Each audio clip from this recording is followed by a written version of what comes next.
Hello बच्चों, let's see this question. The area enclosed by the curve modulus of x plus 1 plus modulus of y plus 1 equal to 2 is option A 3 square units, option B 4 square units, option C 5 square units और option D 8 square units.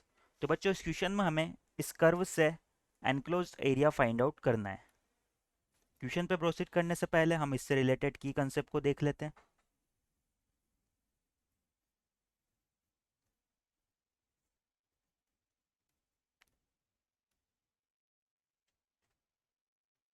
तो बच्चों जब भी हम origin को किसी और point पर शिफ्ट करते हैं तो किसी कर्व की इक्वेशन चेंज हो जाती है और हमारे किसी पॉइंट के कोऑर्डिनेट्स भी चेंज हो जाते हैं.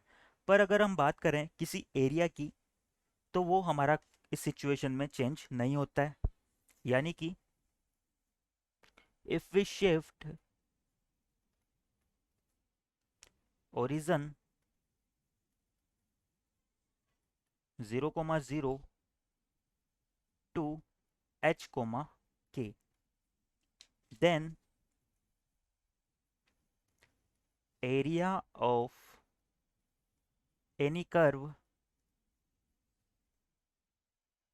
will never change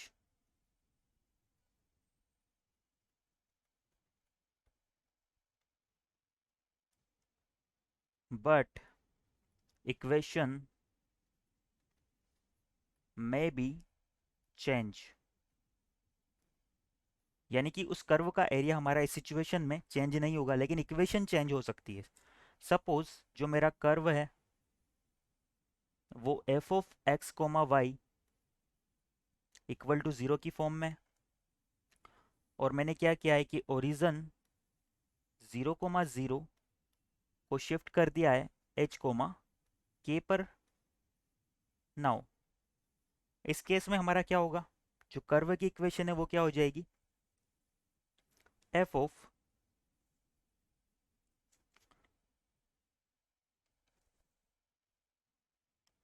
x plus h comma y plus k equal to 0.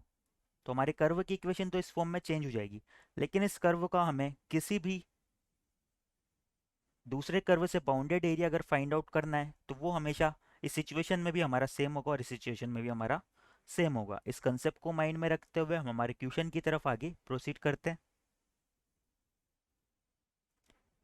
तो बच्चों क्वेश्चन में हमें दिया हुआ है कि modulus of x plus one plus modulus of Y plus one equal to 2 और इस कर्व का हमें एरिया फाइंड आउट करना है.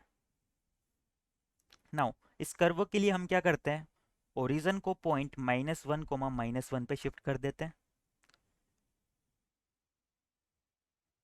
Shift origin 0,0 to the point -1, -1. हमने ओरिजन को पॉइंट -1, -1 पे शिफ्ट कर दिया है. तो हमारी जो कर्व की इक्वेशन है, so modulus of x plus one plus modulus of Y plus one equal to 2, ये हमारी किस में कन्वर्ट हो जाएगी, जो हमारा x है उसकी जगह तो हमारा आ जाएगा x-1 और y है उसकी जगह आ जाएगा y-1. तो हमारे कर्व की इक्वेशन हो जाएगी x-1 प्लस 1. तो 1 से -1 कैंसिल हो जाएगा यानी कि मॉडुलस x सिमिलरली ये आ जाएगा मॉडुलस y इक्वल टू हमारा हो जाएगा 2. नाउ हमें क्या करना है, इस कर्व से बाउंडेड एरिया फाइंड आउट करना है. तो इस कर्व को सबसे पहले हम ड्रॉ कर लेते हैं. अगर हम इस कर्व को ड्रॉ करें तो ये हमारी y एक्सिस और x एक्सिस हो जाएगी और modulus x plus modulus y equal to 2 ये हमारा क्या करता है, एक स्क्वायर को रिप्रेजेंट करता है जिसकी साइड हमारी 2 के इक्वल हो जाएगी. तो ये कर्व हमारा कुछ इस तरह से हो जाएगा. ये कर्व जो है हमारा 4 लाइन से बाउंडेड होगा. जो फर्स्ट लाइन होगी वो y x plus y equal to 2 होगी. यानी कि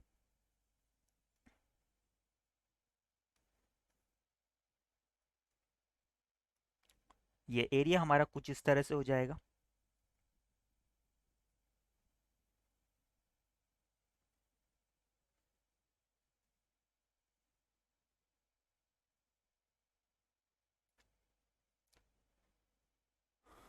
नाउ अगर पॉइंट ऑफ इंटरसेक्शन की बात करें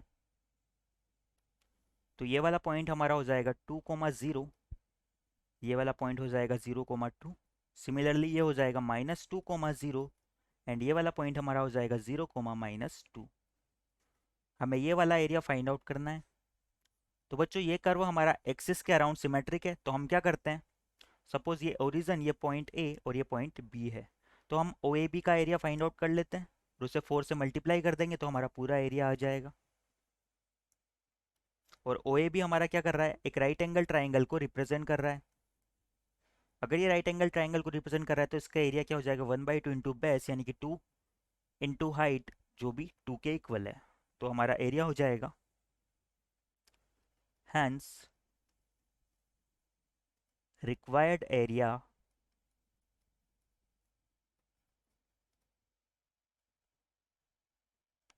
इज, हमारा रिक्वायर्ड एरिया हो जाएगा 1/2 इंटू बेस हमारा 2 के इक्वल है और हाइट भी हमारी 2 के इक्वल है। बट ये तो हमारा ट्राइंगल ओ ए बी का एरिया आया, पूरा एरिया के लिए हमें क्या करना होगा, 4 से भी मल्टीप्लाई करना होगा।